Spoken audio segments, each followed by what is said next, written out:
তার প্রথম প্রমাণ হচ্ছে এবার বক্তব্য দেওয়ার সময় হঠাৎই অসুস্থ হয়ে মঞ্চে পড়ে গেলেন জামায়াতে আমির শফিকুর রহমান।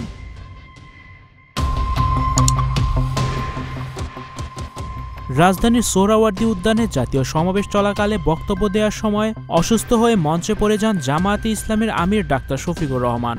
শনিবার ১৯ জুলাই বিকেলে সমাবেশের শেষ দিকে বক্তব্য দিতে ডায়াসে আসেন জামায়াতে আমির। কিছুক্ষণ কথা বলার পর তিনি অসুস্থ হয়ে মঞ্চে পড়ে যান।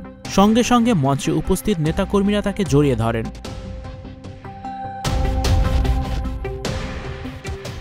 অসুস্থ হওয়ার আগে জামায়াতে আমির বলেন, ২৪-এর আন্দোলনটা না হলে আজ যারা বিভিন্ন দাবি দাওয়া তুলছেন তারা কোথায় থাকতেন? অতএব আসুন তাদের ত্যাগের বিনিময়ে আল্লাহ যে নিয়ামত দিয়েছেন তা আমরা অবজ্ঞা না করি। তাদের শিশু বলে যেন তুচ্ছতাচ্ছিল্য না করি, অহংকার ভরে অন্য দলকে তুচ্ছতাচ্ছিল্য না করি। যদি এগুলো আমরা পরিহার করতে না পারি, যারা পারবেন না তাহলে বুঝতে হবে ফ্যাসিস্টদের রূপ তাদের মধ্যে নতুন করে বাসা বেঁধেছে।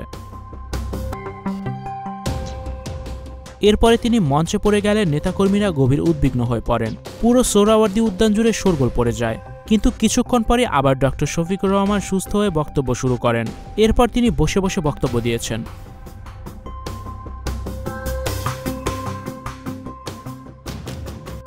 ধারণা করা হচ্ছে তীব্র গরমে তিনি হঠাৎ সেন্স হারিয়ে ফেলেন। এর আগে বেশ কয়েকজন কর্মী গরমে অজ্ঞান হয়ে পড়েছিলেন। তাদের দ্রুত জরুরি সেবা প্রদান করা হয়েছে। জামায়াতের এই সমাবেশ গণজোয়ার তৈরি করেছে। এমন বৃহৎ সমাবেশ অনেক বছর পরই দেখা গিয়েছে ঢাকাতে। বিএনপি ছাড়া অন্যান্য সব দলই এই সমাবেশে যোগদান করেছে। Icon focus 24 TV, powered by 4D Fourth Dimension। আমাদের চ্যানেলটি সাবস্ক্রাইব করে আমাদের সাথে থাকুন।